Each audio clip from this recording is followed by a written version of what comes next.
So I was headed to one of the televisions, and I was going for a political talk show. I usually go for political talk shows to defend the NRM agenda. And of course, we have a problem of misinformation in the country. Some friends of ours in the opposition are always very comfortable with misleading Ugandans. So every time I'm invited by the media to go and speak on behalf of NRM or be a panelist for NRM, I'm always 100% willing. So a certain television had already put out the announcement that I'm going to be one of the panelists at 10 for their political talk show. So I was headed to that television, and I stopped by a nearby place to meet a dear friend of mine, Generations.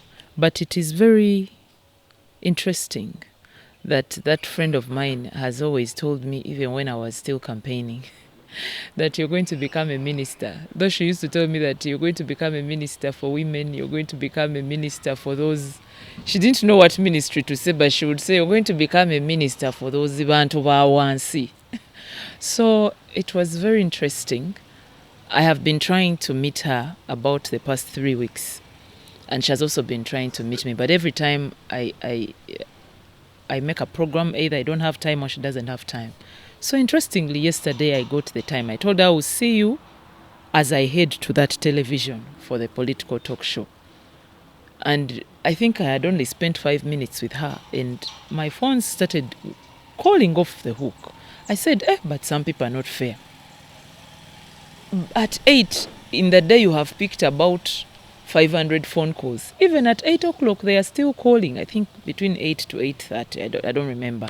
Somewhere there. But then there is a friend of mine who we do a lot of defending of NRM together, but on Twitter, or what you call X. He's actually in the PLU, Jordan. He's also called Jordan.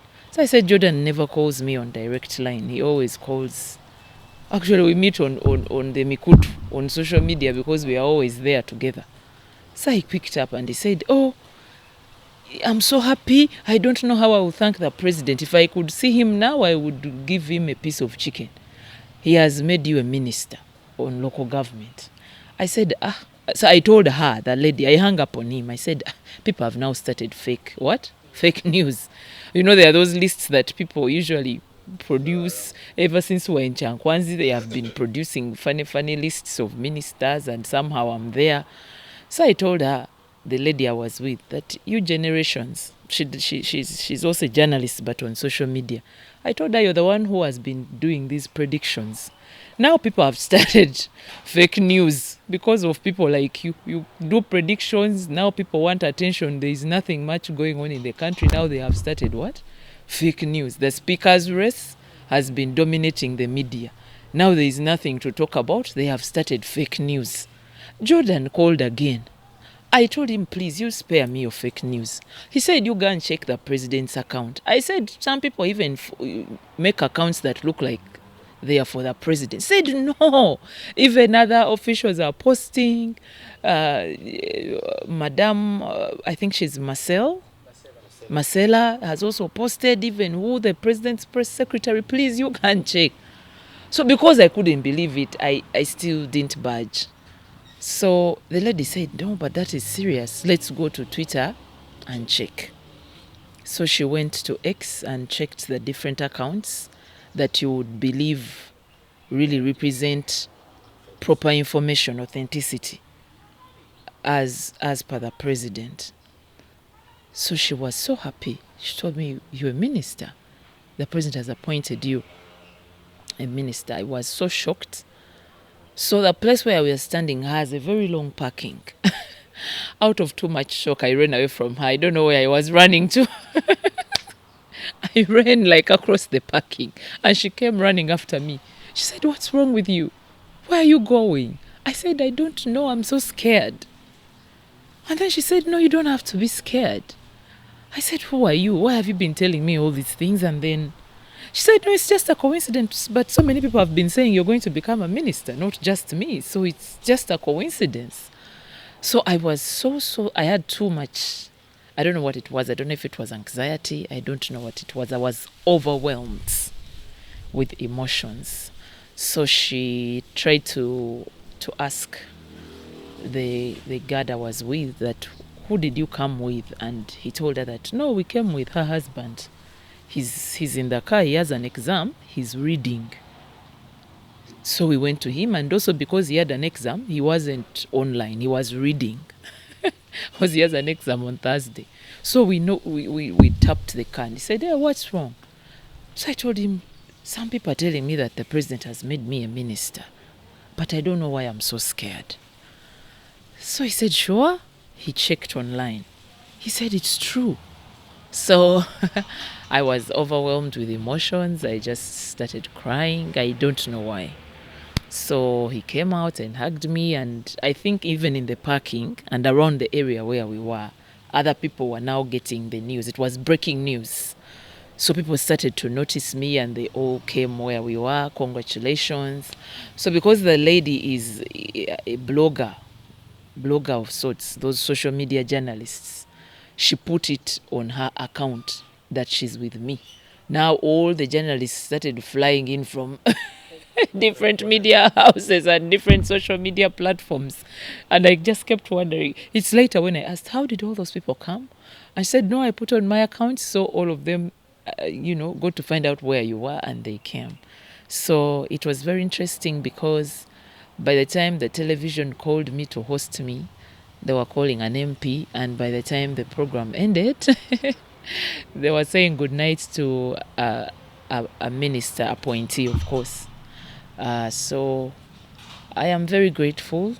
I'm very challenged. I was extremely challenged because I didn't expect it.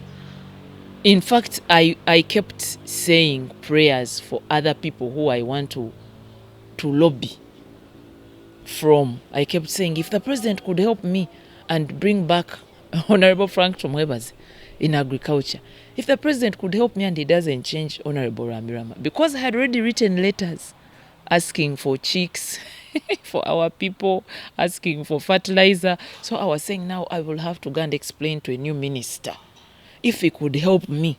Because for me, I was more concerned with the agriculture, being that our people. So I kept saying, if the president could help me and bring back so and so. If the president could help us and this minister comes back so that I can work with him to help our people in Masaka. In fact, I had even already put out my plea to the members of parliament to vote for me as the spokesperson for the NRM parliamentary caucus. And I had even already printed flyers, but I had not yet given them out yesterday. I had been distributing them online, but yesterday I had to ask the clerk of parliament for permission to allow me to give them out in orientation. So I didn't go with them to parliament. So he said, no, it's okay. On Thursday you can come with them and you give them out in the lunch break. So my entire mind didn't have any imagination that I would be a member of cabinet.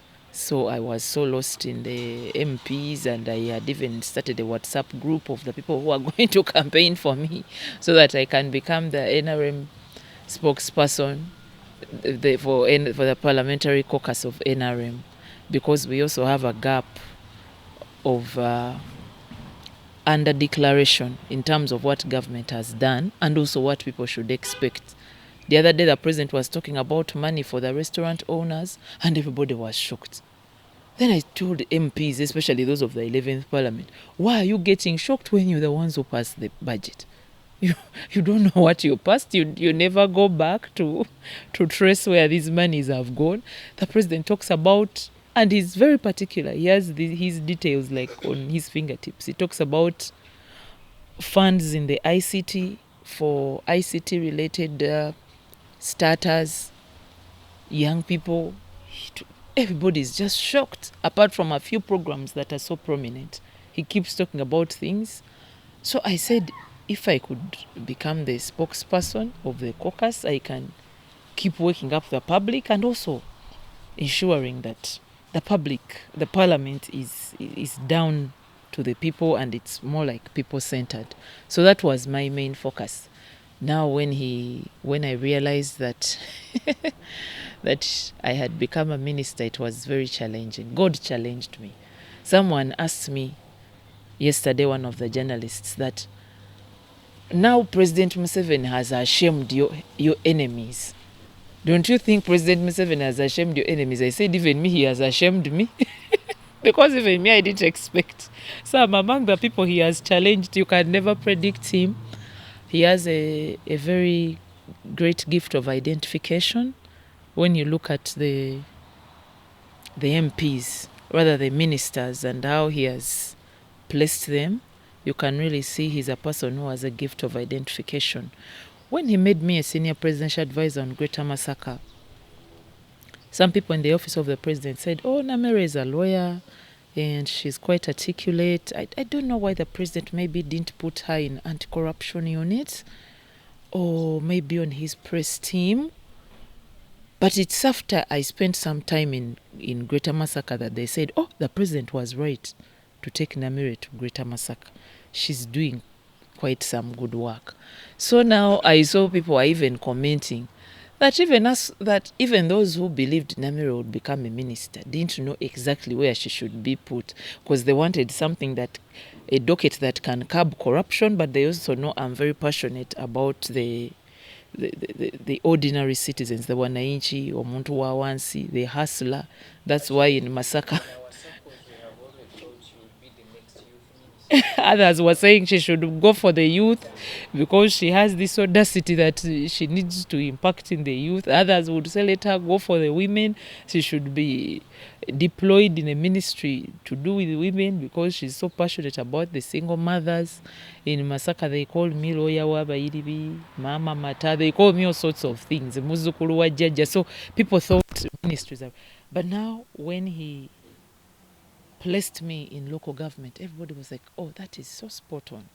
Because now she's able to impact on all those groups of people, from the youth to the hustlers to the women to the market people to the borders.